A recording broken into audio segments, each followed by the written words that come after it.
అందరికీ నమస్తే అండి. నారా లోకేష్ గారు ప్రస్తుతం ఢిల్లీలో ఉన్నారు. ఆయన పలువురు కేంద్ర మంత్రులను కలవడానికి ఈరోజు మధ్యాహ్నం ఢిల్లీ బయలుదేరి వెళ్ళారు. ఆయన ఢిల్లీలో కేంద్ర మంత్రుల అపాయింట్మెంట్లు ఉన్నాయి, కలవాల్సి ఉంది. మేబీ ఈరోజు నైటు రేపు కలుస్తారు. అయితే ఈలోగా ఒక ఆసక్తికరమైన పరిణామం చోటు చేసుకుంది. Prashant Kishor political strategist, psephologist, ప్రస్తుతానికి బీహార్ ఎన్నికల్లో ఒక పార్టీ నడుపుతున్నారు కదా, జన్ సమాజ్, అది ఆ పార్టీ ఏదో నడుపుతున్నారు. ఆయన జన్ స్వరాజ్ అనుకుంటా ఆయన పార్టీ పేరు. ఆయన ఈరోజు జస్ట్ ఇందాక నారా లోకేష్ గారిని కలిశారు ఢిల్లీలో. ఎందుకు కలిశారు? ఇది రాజకీయ వర్గాల్లో విపరీతంగా చర్చకు దారితీసింది. అసలు నారా లోకేష్ గారు ప్రశాంత్ కిషోర్ గారితో ఎందుకు, ప్రశాంత్ కిషోర్ గారు నారా లోకేష్ గారితో ఎందుకు భేటీ అయ్యారని. ఇక్కడ ప్రశాంత్ కిషోర్ గారు ప్యూర్లీ పొలిటికల్ సెఫాలజిస్ట్, ఇంకా చెప్పుకోవాలంటే పొలిటికల్ బిజినెస్ మ్యాన్. రాజకీయంతో ఆయన బిజినెస్ చేస్తాడు. రాజకీయ పార్టీలను గెలిపించడానికి ప్యాకేజీలు తీసుకొని, డబ్బులు తీసుకొని వాళ్ళని గెలిపించడానికి తన దగ్గర ఉన్న వ్యూహాలు, social media, digital media, campaignings, స్ట్రాటజీలు అవి ఇవి వదులుతూ ఉంటాడనమాట. అవి అబద్ధమవని, నిజమవని, ఫేక్ అవని ఏదైనా దాన్ని ఆ పార్టీలు వాడుకుంటాయి. అవే మెడిసిన్లా వాడుకుంటాయి. ఆయన ఇప్పుడు వరకు గత 7 ఏళ్లలో అనేక రాష్ట్రాల్లో చాలామందిని గెలిపించాడు. జగన్మోహన్ రెడ్డి గారిని, స్టాలిన్ గారిని, మమతా బెనర్జీని, అరవింద్ కేజ్రీవాల్ గారిని, వీళ్ళందరినీ గెలిపిస్తూ వచ్చాడు. ప్రస్తుతానికి ఆయన ఏ ఒక్క పొలిటికల్ పార్టీకి కూడా సెఫాలజిస్ట్గా పనిచేయట్లా, స్ట్రాటజిస్ట్గా పనిచేయడంలో. ఆయన పార్టీ పెట్టుకున్నాడు కాబట్టి ఈ సంవత్సరం ఎండింగ్లో నవంబర్లోనో డిసెంబర్లోనో బీహార్ ఎన్నికలు ఉన్నాయి, బీహార్ అసెంబ్లీ ఎన్నికలు ఉన్నాయి. అవి ప్రశాంత్ కిషోర్ కెరీర్ మొత్తానికి అవి చాలా ఇంపార్టెంట్. ఇప్పుడు సొంత వైద్యం డాక్టర్లకు పనికిరాదు అంటారు. మరి రాజకీయ పార్టీలను గద్దెనెక్కిస్తాను అని వాళ్ళ దగ్గర ప్యాకేజీలు తీసుకునే పొలిటికల్ స్ట్రాటజిస్టు, పొలిటీషియన్స్తో బిజినెస్ చేసే ప్రశాంత్ కిషోర్ మరి తన పార్టీని తను గద్దెనెక్కించగలడా లేదా, తనను తాను గెలిపించగలడా లేదా, అది కదా ఇంపార్టెంటు. ఊర్లన్నీ గెలిచి సొంత ఊర్లో ఓడిపోతే ఎలా? మరి తన తెలివితేటలకు, తన కెరీర్కు, తన రాజకీయానికి, తన చాణక్యానికి, తన బిజినెస్కి, మొత్తం అన్నిటికీ, తన ప్రతిష్టకి, తన పరువుకి అన్నిటికీ పరీక్ష బీహార్ ఎన్నికలు. ఎందుకు కలిశాడు ఆయన నారా లోకేష్ గారిని? సింపుల్గా డబ్బుల కోసం.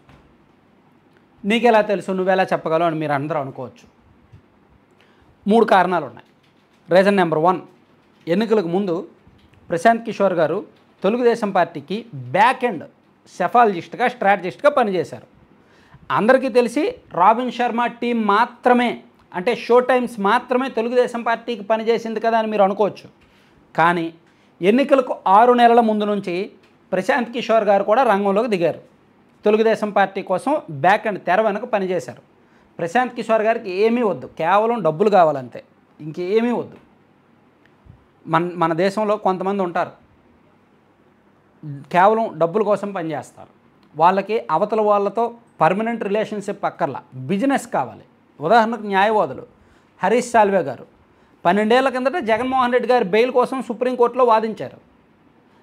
12 ఏళ్ల తర్వాత అదే హరీష్ సాల్వే గారు చంద్రబాబు నాయుడు గారి బెయిల్ కోసం సుప్రీంకోర్టులో వాదించారు జగన్మోహన్ రెడ్డి గారికి వ్యతిరేకంగా. Purely money. బిజినెస్ వాళ్ళ వృత్తి, అది వాళ్ళ బిజినెస్. అలాగే ప్రశాంత్ కిషోర్ వృత్తి ఏమిటి? రాజకీయ పార్టీలను అధికారంలోకి తీసుకురావడం. దానికోసం ఆయన ప్యాకేజీలు మాట్లాడుకుంటాడు. టీడీపీతో ఆయన బ్యాక్ ఎండ్ వర్క్ అయితే చేశాడు. ఆయన గతంలో ఒకసారి చెప్పాడు, నాకు వేరే ఇన్కమ్ సోర్స్ ఏమీ లేదు, నేను ఎవరెవరికైతే పొలిటికల్ సెఫాలజిస్ట్గా పనిచేశానో వాళ్ళ అందరి దగ్గర నుంచి నేను డబ్బులు ఖర్చులకు తీసుకుంటాను. మమతా బెనర్జీ, స్టాలిన్, అరవింద్ కేజ్రీవాల్, వైఎస్ జగన్మోహన్ రెడ్డి, కేసీఆర్ వీళ్ళందరూ కూడా నాకు డబ్బులు ఇస్తారు అని ప్రశాంత్ కిషోర్ గతంలో చెప్పినట్టు గుర్తు. తన ఇన్కమ్ సోర్స్ అదే అని. ఒకనొక సందర్భంలో బీహార్లో ఆయన మీడియా వాళ్ళు అడిగితే చెప్పారు, నేను ఒక సెఫాలజిస్ట్ని, నేను పొలిటికల్ బిజినెస్ మ్యాన్ని, నాకు కొంతమంది క్లయింట్లు ఉన్నారు, వాళ్ళ దగ్గర నుంచి నేను డబ్బులు తీసుకుంటాను అని. ఇప్పుడు బీహార్లో అసెంబ్లీ ఎన్నికలు ఉన్నాయి కాబట్టి దీనికి సంబంధించి తన పార్టీ పూర్తి స్థాయిలో పోటీలోకి దిగుతుంది కాబట్టి దానికోసం ఆయనకు అక్కడ చాలా ఖర్చులు ఉంటాయి కాబట్టి ముందస్తు ఒప్పందం, తెలుగుదేశం పార్టీని ఆయన అధికారంలోకి తీసుకొస్తే, టీడీపీకి ఆయన సెఫాలజిస్ట్గా పనిచేస్తే పార్టీ నుంచి కొంత ఫండింగ్ ఇస్తాము అనేది ముందస్తు ఒప్పందంలో భాగంగా ఈరోజు దానికి సంబంధించి ఈ వ్యవహారాలన్నీ మాట్లాడడానికి, అలాగే ఆంధ్రప్రదేశ్ రాజకీయాలకు సంబంధించి పబ్లిక్ ఫీడ్బ్యాక్కి సంబంధించి మాట్లాడడానికి, అలాగే దేశవ్యాప్తంగా ఢిల్లీ ఏలో ఏం జరగబోతోంది, ఈ దేశవ్యాప్త రాజకీయాలు ఎలా ఉన్నాయి, ఈ అంశాలన్నీ మాట్లాడడానికి ప్రశాంత్ కిషోర్ గారు ఈరోజు నారా లోకేష్ గారితో భేటీ అయ్యారన్నమాట. సో ఇందులో ప్యూర్లీ బిజినెస్ డీలింగ్స్. ఎందుకంటే ఇప్పటికిప్పుడు ఆంధ్రప్రదేశ్లో ఎన్నికలు ఏమీ లేవు. ఇప్పటికిప్పుడు ప్రశాంత్ కిషోర్ గారు లోకేష్ గారికో టీడీపీకో పనిచేయాల్సిన అవసరం లేదు. Just public feedback, government feedback plus commercial topics, Bihar ఎన్నికలకు సంబంధించి ఏమైనా సహకారం, ఫైనాన్షియల్ సహకారం ఏమైనా అందించగలరా, ఇదంతా కూడా.